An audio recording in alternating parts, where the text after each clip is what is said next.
સૌને રાધે રાધે, હર હર મહાદેવ। આજ રોજ અમારે રાઠોડ દાનાભાઈ મિસ્ત્રી જેમની 20મી પુણ્યતિથિ છે ને એની પુણ્યતિથિ નિમિત્તે અમારે કાંતિભાઈ રાઠોડ જે ટેલિફોન નિવૃત્ત કર્મચારી છે અને ખૂબ જ સેવાકી અને ધાર્મિક પ્રવૃત્તિ એના હૃદયમાં વસેલી છે અને અમારા વિડીયો જોયા પછી એના મનમાં વિચાર આવેલો કે એમ મેં કીધું એમ કે વર્તમાન સમયમાં રખડતી ગાયું અને નંદી એની હાલત બહુ કફરી છે। અત્યારે એને ક્યાંય ખાવા પીવા માટે કશું મળતું નથી। જો આ રાજુલાનો જે કચરો થાય ત્યાં એટલા માલ તો છે ને, હજી તો બહુ ઝાઝા હોય, આજ તો ઓછા છે।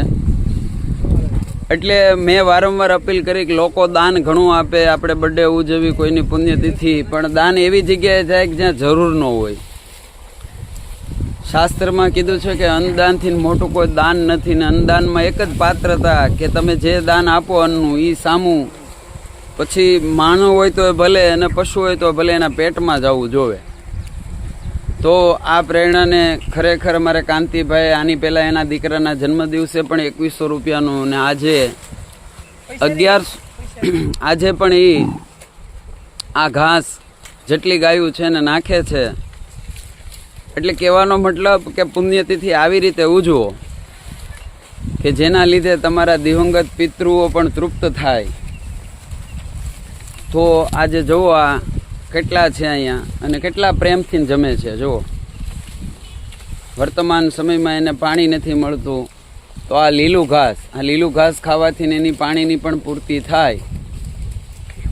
તો આજે તારીખ 5/6/2026 અને શુક્રવાર અને આજના દિવસે આ સારું એવું ભગીરથ કાર્ય થઈ રહ્યું છે।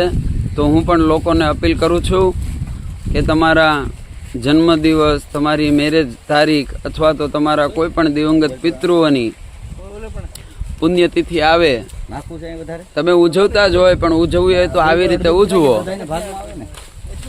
અને આવી રીતે ખરેખર એકવાર તમે કરો પછી જો તમારા હૃદયમાં કેવો આનંદ આવે।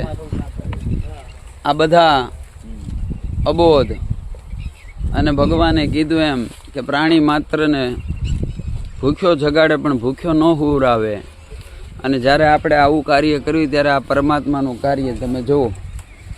આજે એક સાથે કાંતિભાઈએ આટલા જીવને તૃપ્ત કરવાનું અને વળી એમના દિવંગત